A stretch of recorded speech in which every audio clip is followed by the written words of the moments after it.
On April 18th, 2006, I had my first confirmed kill. This man was innocent. I don't know his name. I called him the Fat Man. He was walking back to his house, and I shot him in front of his friend and his father. The first round didn't kill him after I had hit him up here in his neck area. And afterwards, he started screaming and looked right into my eyes. So I looked at my friend who I was on post with, and I said, well, I can't let that happen. So I took another shot and took him out. He was then carried away by the rest of his family. It took 7 people to carry his body away. We were all congratulated after we had our first kills, and that happened to have been mine. My company commander personally congratulated me, as he did everyone else in our company. This is the same individual who had stated that whoever gets their first kill by stabbing them to death will get a 4-day pass when we return from Iraq.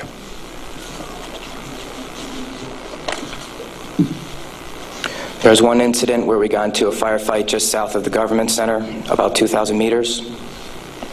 We had no idea where the fire was coming from, and the way our rules of engagement were, pinpoint where the fire is coming from and throw a rocket at it.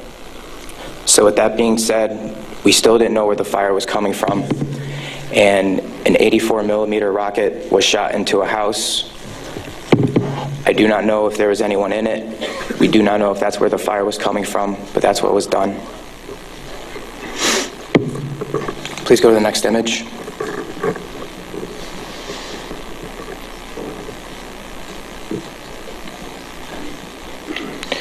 This man right here was my 3rd confirmed kill. As you can see, he was riding his bicycle. Later on in the day, we went ahead and we had CBS Laura Logan with us, but she was with the other squad. And so she wasn't with us, so myself and 2 other people went ahead and took out some individuals because we were excited about the firefight we had just gotten into, and we didn't have a cameraman or woman with us. With that being said, anytime we did have embedded reporters with us, our actions would change drastically. We never acted the same. We were always on key with everything, did everything by the books. The man on the bicycle, he was left in the street for about 10 minutes until we realized that we needed to leave where we were.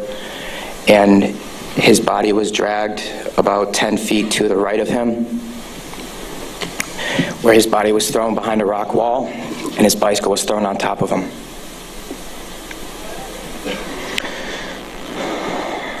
Another thing that we used to do a lot was recon by fire, where we would go ahead and try to start a firefight if we felt threatened in any way, shape, or form. There's one particular incident where we were working with the Iraqi Army and the Iraqi Special Forces in downtown Ramadi, and with our squad and the Iraqi Army, there was also lieutenant colonels, majors, first sergeants, and sergeant majors.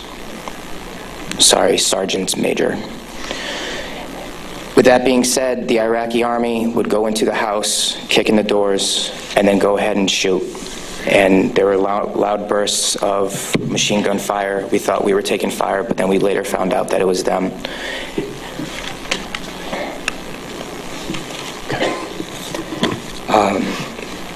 House raids.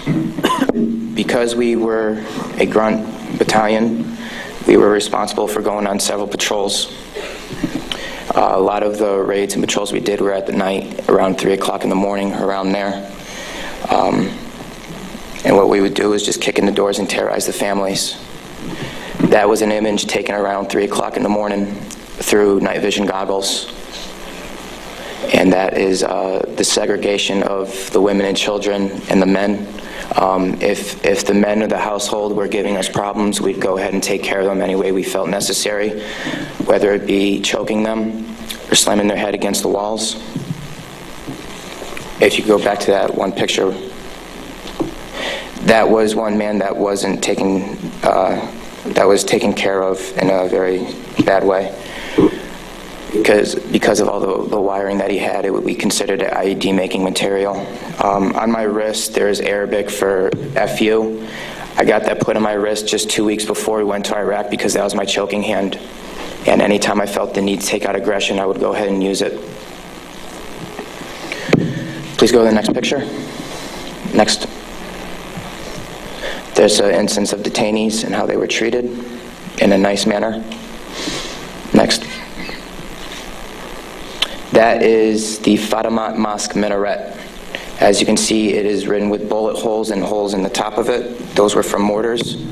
And the next video that I'm going to show you is a tank round that went into that minaret, where we weren't sure if we were taking fire or not.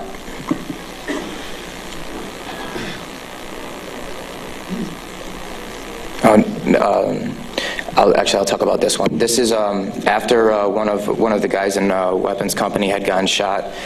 This is a way that we would take out our aggression.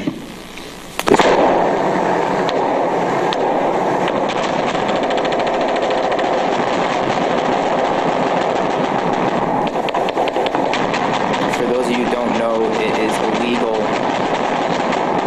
to shoot into a mosque unless you were taking fire from it. There was no fire that was taken from that mosque. It was shot into because we were angry. Can you please play the next video?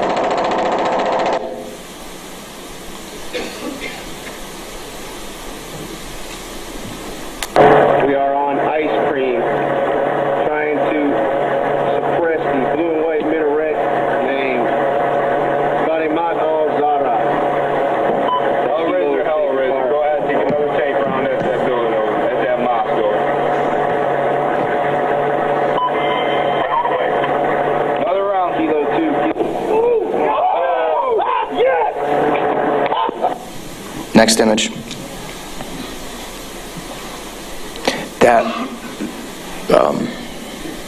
Okay. With that being said, there's many more stories and incidents for me to talk about, although we don't have the time to. But this just goes to show you that that was the after effect of the tank round. This just goes to show you that everyone sitting up here has these stories. And there's been over 1 million troops that have gone in and out of Iraq.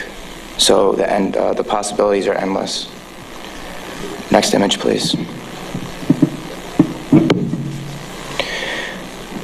The reason I am doing this today is not only for myself and for the rest of society to hear, but it's for all those who can't be here to talk about the things that we went through, talk about the things that we did. Next image.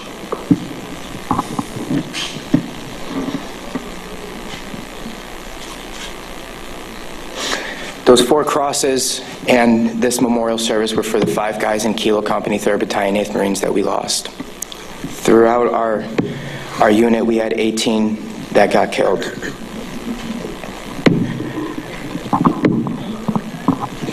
With that being said, that is my testimony. I just want to say that I am sorry for the hate and destruction that I've inflicted on innocent people. And I'm sorry for the hate and destruction that others have inflicted on innocent people. At one point, it was okay, but reality has shown that it is not, and that this is happening, and that until people hear about what is going on with this war, it will continue to happen and people will continue to die. I am sorry for the things that I did. I am no longer the monster that I once was. Thank you. Former Marine John Michael Turner.